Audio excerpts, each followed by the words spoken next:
Hi, everyone. Are you a leader or are you a born leader? When I was young, they used to tell me that some people are born followers, others are leaders. But we have two guests today with us that they say, no, it's not like that, Natalie. And Cheryl and Lena, they have over 60 years of experience in this. And they told me that as L&F company, they create leaders. I'm like, oh my God, how can you do that? So I'm so interested, and I just want to let them share their ideas and the secrets that I don't know. I mean, if we're just invading their own secrets, but please, we want a little bit of information how leaders can be made, and they are here to help us. So, welcome, Lena and Cheryl. I'm so happy to have you guys today with me. Hi. Thank you, Natalie. We're so happy to be here. And you're right. I was raised the same way, that there are natural leaders and there are natural followers. And I don't know about you, but in my culture as a woman, you were to be quiet and, you were to follow quietly and you were not to be outspoken as the leader. But I'm going to blow that all up and say absolutely not. And that there are leaders at every level of an organization. And very often, they're not the ones with that title that says CEO or manager or director. While those positions are leadership positions, and we hope that they're leaders, in every organization, there are leaders at every level. And as an example, we believe that your receptionist, the first person that most people will have contact with in your company, whether it's your employees or your customers, whoever's contacting your company will have contact with that person first, whether it's by phone or in person, and that will be the first representation of your organization. So that position is very much a leadership position. And if they don't know it, that's a big problem for your company and for you and your success. Wow, that's amazing. I mean, I'm looking at Cheryl. She's smiling. I know that you have this strong ideas, and we're talking. I mean, before the episode. So I want to share this idea that you're saying that a receptionist even is a leader, and people have to understand the concept that it's not on card. I love this idea because a lot of people, they use their titles. So let me ask Cheryl another question which is related to this. I mean, what if people don't know that they are leaders? What happened? I mean, do you go and knock at their doors? Do they come to you through organizations? Do they choose to voluntarily seek SL&F consulting company to come? What do they do? I mean, what do they say? They just wake up one day and say, okay, I want to be a leader, and come to Lena and Cheryl? How does this happen, the procedure? Natalie, that's a great question. I think a lot of the work that we've done has been in companies, and then we get people from our networks will lead people to us. But the how do you know when you're a leader, or how do you become a leader? How do you become a leader? Because if they know they are leaders, maybe they will not come to you. But how do they come to you? I mean, how do they choose to come to you to be a leader? I mean, I think voluntarily. Yes, they not come through the companies. So individuals, they just come to you. 100%. It can be both. It can be a company. It can be an individual. It's somebody that has, when you have that feeling like there's something a little unsettled, there's something, you don't know what it is, you come to us and we'll let you know what it is. We'll help you uncover that jewel within. Oh, well, Lena, what is it? What do you think? Whatever she's saying, the jewel, what is it? Yeah, so let me tell you a story, Natalie. Very often when we're brought into an organization to work with teams, we'll go in and we'll say, welcome, and this is your leadership training, and this is what we're going to talk about. And very often, Natalie, what happens is somebody will come to us at first break usually and say, I think there's a mistake. I'm in the wrong course. I'm not a leader. Oh, and I'll be really surprised and say, well, what's your role? What's your position? And sometimes it's, well, I just do payroll. I'm just a receptionist. And we say there's no such thing as just a receptionist or just payroll. Because if you work in payroll, Natalie, and you forget to pay people and you're not doing your job to the best of your ability, you're going to let down a lot of people. If you work in receptionist and you don't understand that when you answer that phone, and you had a terrible ride into work, and you had an argument, and your dog upset you that morning, and you answer that phone, all that mood is going to come out. But if you remember that you're a leader and you're leading this organization, and when you answer that phone, you answer as a leader, there's going to be a big difference. Wow. So very often we have to correct people and remind them, oh no, you're in the right place. You are definitely a leader, and your organization has recognized that, and that's why you're here. And it's our job to, by the end of that course, we'll go back and check with them and say, so are you a leader? And 9 out of 10 times we've been able to convince them, yes, I am a leader, and I get it. Wow. So we're talking about confidence here, right, Cheryl? I mean, more like Lena, I mean, you're building the self-confidence in the person that to invest in what they already are doing, that they give importance to this job, whatever the job is, that if they're doing it the best way they can, so they are leaders, right?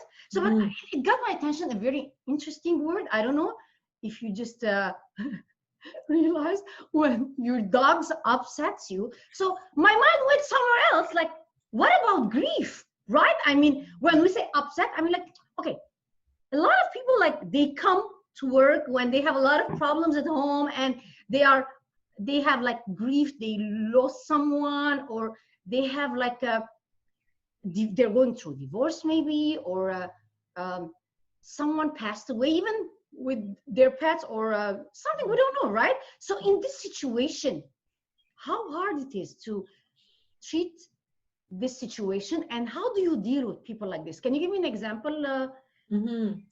Voluntarily. One of the things that we definitely do is we do workshops on grief and loss, and so to help people understand the process of grief. So grief is individualized. No two people grieve the same or have lost the same. It's not a linear process. It's different for everybody.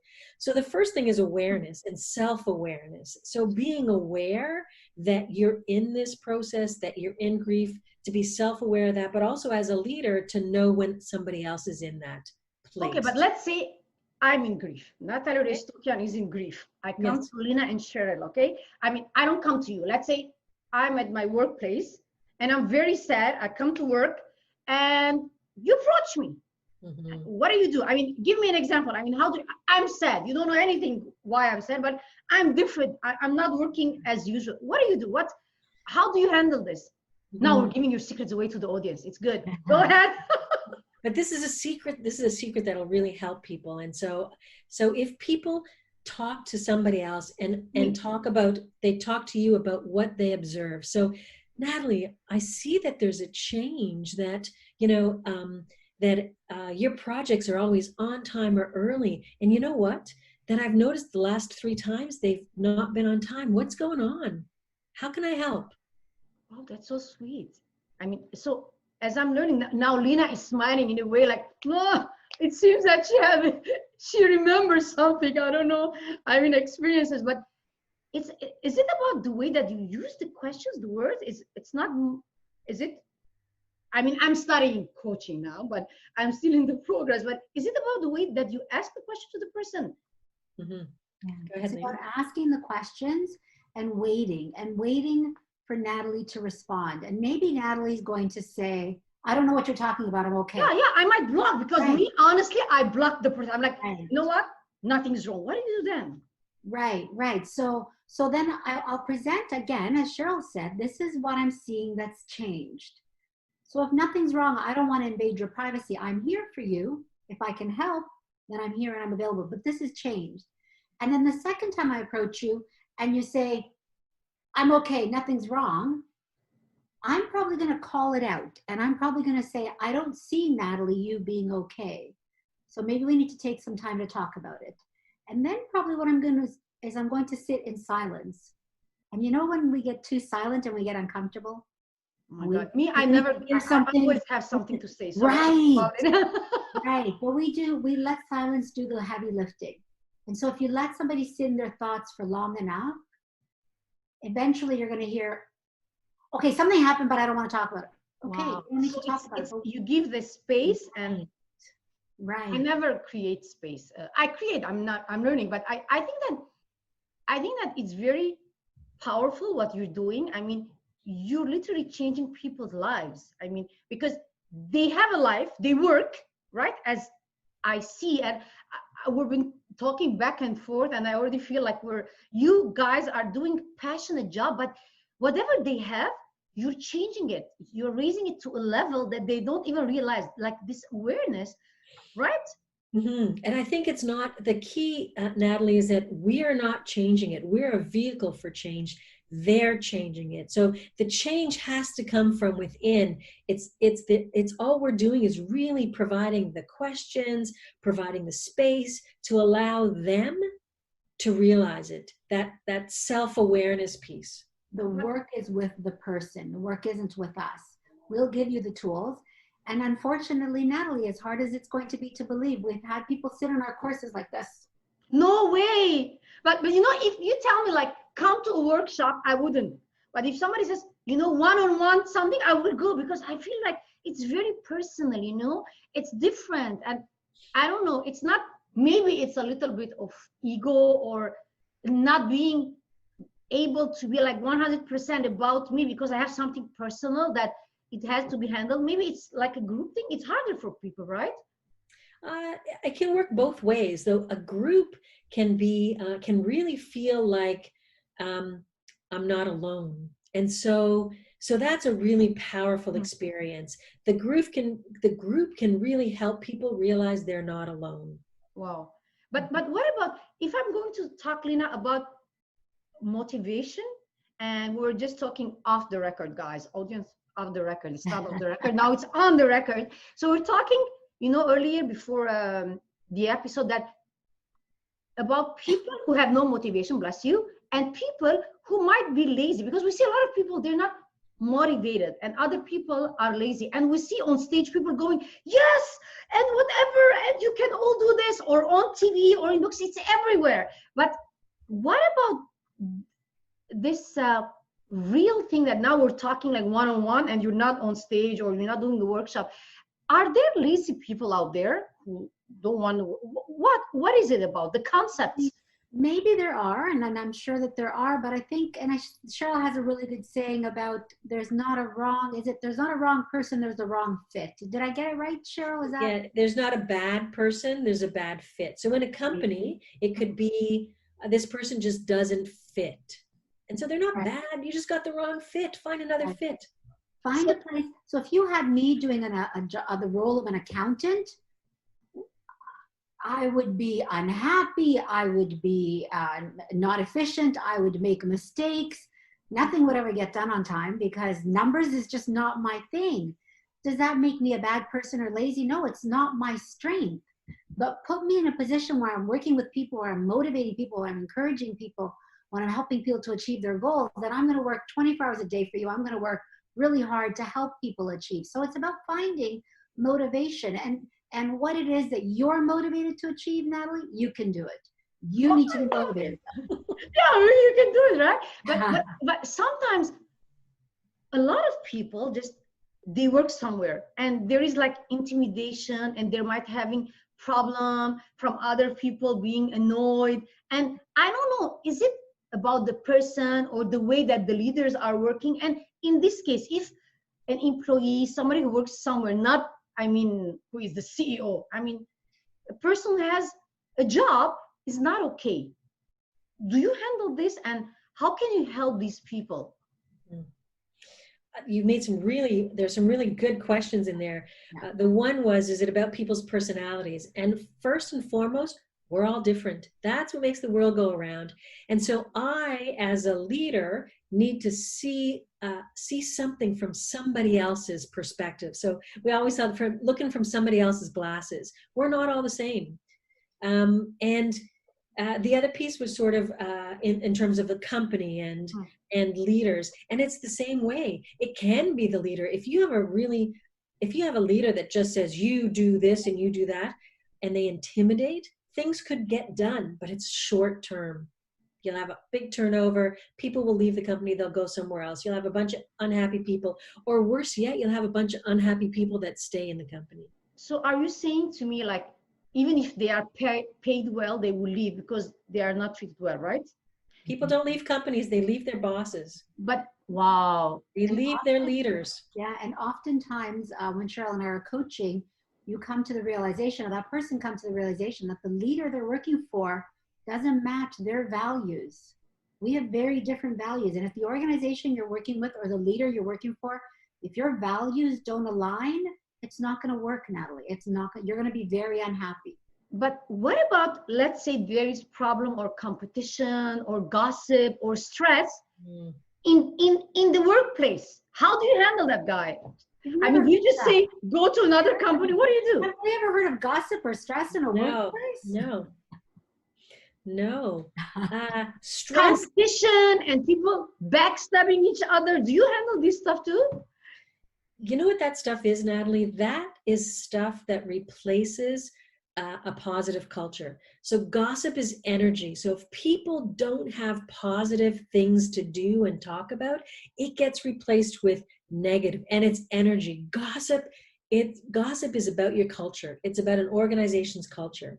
And that can definitely change. But it's a funny story. We worked in an organization. And I love a story. You didn't share any story with our audience. I mean, it's not fair, guys. Come on. Yeah. So worked in an organization, and the seniors, the supervisors and the manager said, you know, there's a problem with gossiping. Our staff, they're all gossiping. And how do we stop it? And so when we explored further, their analogy was, well, we don't gossip, because we say, well, how do you react? How do you act? Well, we don't gossip in front of them. We do it in the office. So right from the top, and it just trickles down. Oh my God. So I love your connection, guys. I mean, Lena, whatever she's saying, I just realized that she's saying that it's a cultural thing and it comes from the top, from the leader, the gossip. Yes. But is it possible that sometimes the leader might not be aware? This is my question. And the second part of the question, do you think, I think that, correct me if I'm wrong, gossip comes from jealousy. And jealousy, regardless of any culture, it's in human beings. I mean, from the beginning of time.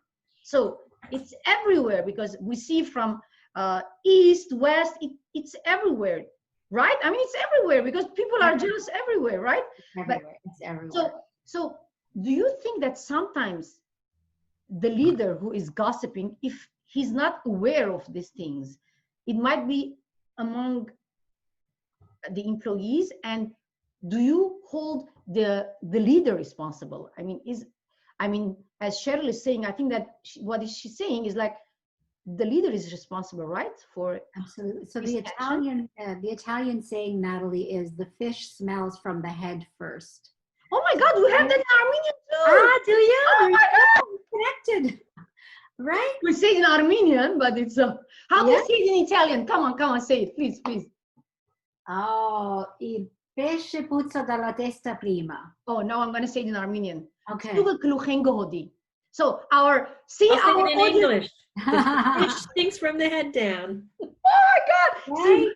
See, you know, it's amazing what we have, this diversity in Canada, and the way we embrace each other and we learn from each other. Yes. So yes. It's so amazing talking to you guys, and we might run out of time because I want a very important thing. We still have a couple of minutes left, but I want to give this time to both of you and each one of you to give a different tip today to our audience, because you are wonderful guests and our audience is amazing. And like each and every guest that comes to the show, I want each of you to share a different tip on my show that you can do it. What do you say, Lena? So what do I say? Listen to that inner voice, that little voice that you're afraid to listen to, that says, there's something, there's this job, there's this opportunity, there's this project, whatever it is that you've been squishing, there's this book that I want to write, whatever it is, that little voice that you've been squishing, give that voice an audience, allow that voice to be heard, believe in yourself, take baby steps to achieve it, and I believe that you can do it. I love it. She says it. Now, Cheryl. So Yeah, so I think what Lena was also talking about is mindset. So your mind and your thoughts are very, very powerful. And if you imagine that mind as a garden and that you want things to grow, give it nutrition, give it good things to grow. So the quote that I love is, if you believe you can or you believe you can't, you're right. So believe you can. Well, thank you guys. It's so amazing having you both. You know, this motivation that you're giving, that everybody's a leader, it's amazing. And to embrace who they are, I thank you so much for having me today. Guys, see, you are all leaders. I was wrong. So what can we say? We can say nothing except just, if you are a leader and you have to invest more in yourself, now you know where to go. You have to contact Cheryl and Lena. And what better way to be a better version of yourself? I'm going to post their website below the video. You can contact them, and you have any questions or comments, please write below. I wish you all a wonderful, wonderful day, and see you next time. Bye. Bye.